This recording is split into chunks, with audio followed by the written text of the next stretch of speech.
and they've got calves the size of cantaloupes because they're hauling 75 pounds of marijuana across the desert.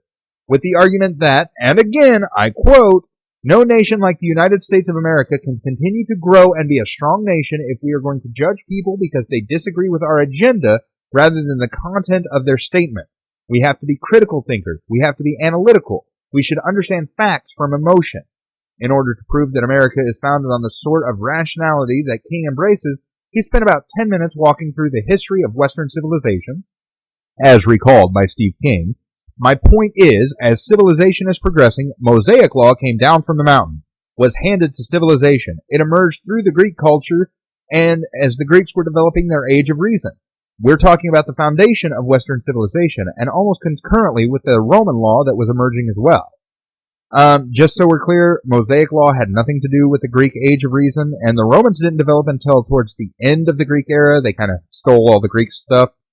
So, that means it's time to play Know Who You're Voting For! Steve King, a 6-term congressman from the 4th District in the state of Iowa. King supports the No Taxpayer Funding for Abortion Act, which would ban federal funding of abortions except in cases of what the bill calls forcible rape. This would remove the coverage from Medicaid that covers abortion for victims of statutory rape or incest. Yeah, because if it's your brother's kid, you gotta keep it. He opposed embryonic stem cell research, which, microscopic globs of goo could save lives, help cure disease, but no. King supports broad lateral rights for individual gun owners, meaning the NRA pays his salary.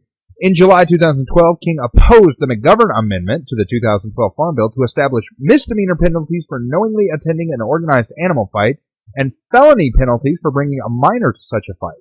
King was also one of 39 members of the House to vote against an upgrade of penalties for transporting fighting animals across state lines in 2007. King received a score of 0 on the 2012 Humane Society Legislative Fund's Humane Scorecard. Afterward, he put out a video clarifying his position where he defended his position by stating that it would be like putting animals above humans if it was legal to watch humans fight, but not animals. This resulted in an even larger backlash, prompting a feature segment on my favorite show, my second favorite show, The Colbert Report, criticizing the reasoning behind his argument. The main differences cited between combat sports between humans and those between dogs were a matter of the ability to choose to participate and the consequences for losing a match. As in when you watch MMA, Tito Ortiz is not going to die. Although that would shut his mouth but good.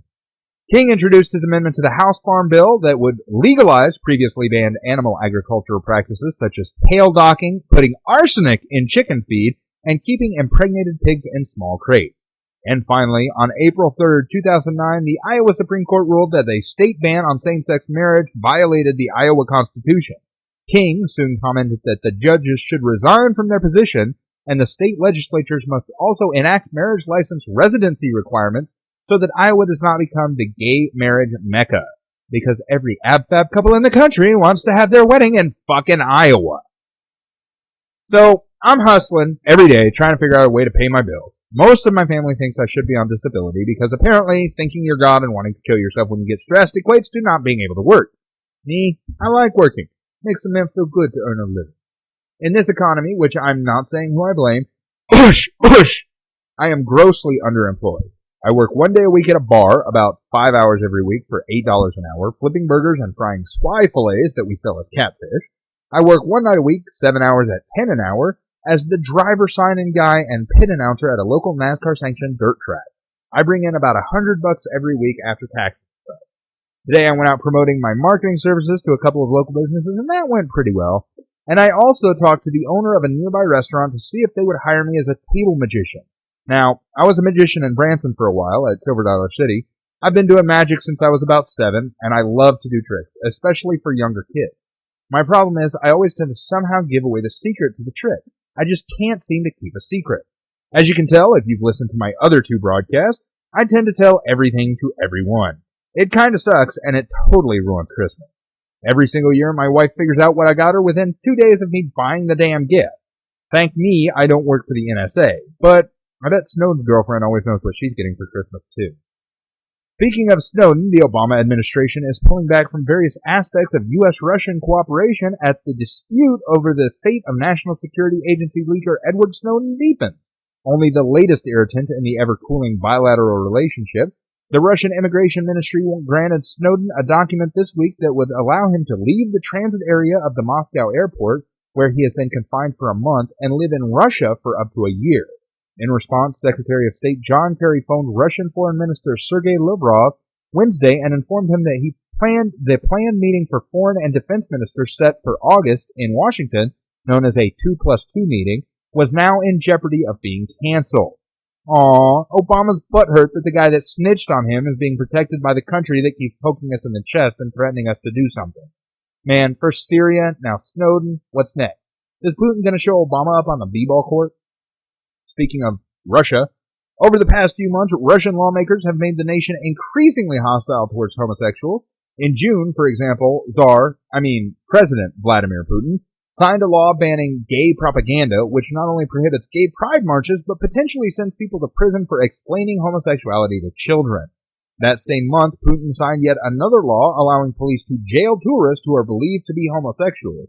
And in July, Putin signed a bill that bans gay couples, among other constituencies, from adopting Russian children. BuzzFeed has a powerful series of photos starkly showing the state-sanctioned violence gay people routinely face there.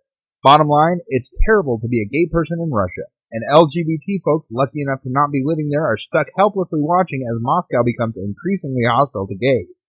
And that anger is manifesting itself in calls to boycott the 2014 Olympic Games, which will take place in the southern Russian city of Sochi, as well as the smaller, more accessible moves of telling gay bars to dump their Russian vodka.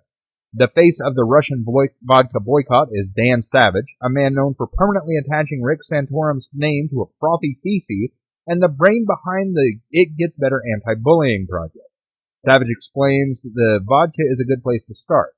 Boycott or no boycott, there is something we can do right here, right now, in Seattle and other U.S. cities to show our solidarity with Russian queers and their allies, and to help draw international attention to the persecution of gay men, lesbians, bisexuals, trans people, and straight allies in Putin's increasingly fascistic Russia. Dump Russian vodka. Following Savage's lead is Sidetrack, one of Chicago's biggest gay bars. Its statement, picked up by the Huffington Post, read, Sidetrack cannot support a brand so associated with Russia at a time when Russia is implementing, against strong world criticism, its anti-gay law that bans gay propaganda. The Stoli story is complicated by decades of lawsuits whereby the actual government of Russia has laid claim to the Stolichnaya brand name. Very soon, the Russian government itself, which bans positive portrayals of LGBT people, may be the beneficiary of the goodwill earned by Stoli's distributors and bars over the years. A fellow Chicago bar has propped up a sign that states proudly serving non-Russian vodka. Now for a little taste of Mother Russia, here's some vodka for your ears, made in America. Just focus on your breathing and listen through the headphones.